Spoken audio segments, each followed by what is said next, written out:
choisi cette formation pour me permettre de devenir cadre au sein de mon entreprise ou ailleurs. C'est d'acquérir un niveau Bac+5. C'est cette école qui donne la double compétence, à la fois management technique.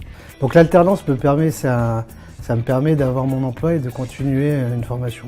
2 écoles sont très bien cotées en France, c'est vrai que c'est un plus, quoi. C'est un booster dans ma carrière.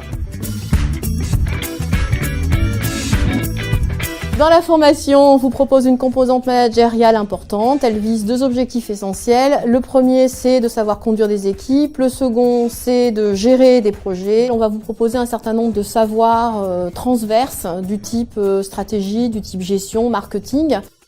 Et à partir de là, vous allez pouvoir développer une vraie capacité de compréhension globale de l'entreprise. Donc vous allez pouvoir mieux y intégrer les projets que vous allez monter. Donc vous allez pouvoir développer une vraie capacité de créativité, une vraie force de proposition et être vraiment moteur au sein de votre entreprise.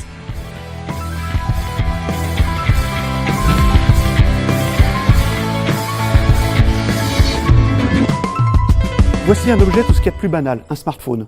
Mais ce smartphone est un concentré de technologie qui illustre parfaitement toutes les facettes de la microélectronique que vous allez découvrir grâce à cette option. Comprendre comment on a réussi à intégrer des dizaines de milliards de composants, comment on a réussi à les interconnecter pour leur faire des calculs et transmettre l'information. Comment, en embarquant des logiciels, on peut l'utiliser à travers des applications diverses. Donc cette option est là pour vous apporter tous les outils nécessaires dans le domaine de la conception de circuits, du process, du développement logiciel, grâce à cette plateforme d'enseignement unique en Europe qui est le Signe Nanotech.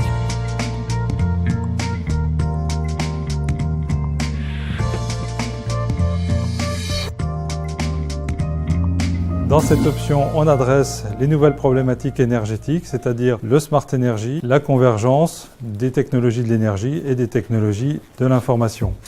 Donc la formation couvre les aspects énergétiques allant de la production jusqu'à l'usage de l'énergie en passant par le transport. La plateforme en réalité est l'ensemble du bâtiment Green Air, puisqu'on a accès à toutes les mesures du bâtiment qui est hyper instrumenté. Et puis il y a une partie démonstrateur qui correspond à la plateforme Predis dans laquelle on peut tester des stratégies de gestion énergétique, tester de nouveaux équipements énergétiques. Beaucoup d'entreprises qui essaient de développer ces activités-là. On sait qu'il y a beaucoup d'enjeux, le smart grid, le smart home, smart energy au sens large. Cette formation est là pour apporter ces connaissances pour que les gens puissent trouver un emploi plus facilement dans ces nouveaux domaines.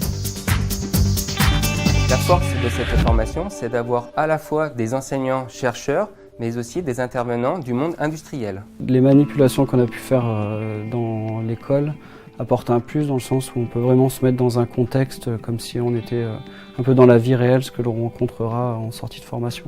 Lorsque je vais avoir mon diplôme à la fin de l'année, un Bac+5, j'aurai les 2 entités écrites sur le diplôme. Et ça, c'est un plus. Aujourd'hui, avec cette formation, ça m'a permis de postuler à des postes de responsable de groupe que je n'aurais pas pu faire auparavant. Donc cette formation INP, formation continue, correspond à notre besoin puisqu'elle offre en fait à nos salariés une double compétence, à la fois technique et à la fois managériale. Les salariés qui ont déjà réalisé cette formation sont très satisfaits de cette formation parce qu'en fait elle correspond vraiment très bien à ce qu'ils recherchent. Et ensuite on leur propose des postes de cadres qui sont ouverts et qui ne sont pas uniquement des postes de manager, des chefs de projet par exemple, ou des ingénieurs de développement. L'idée c'est de leur permettre effectivement de s'ouvrir à d'autres métiers, à d'autres fonctions au travers de cette formation.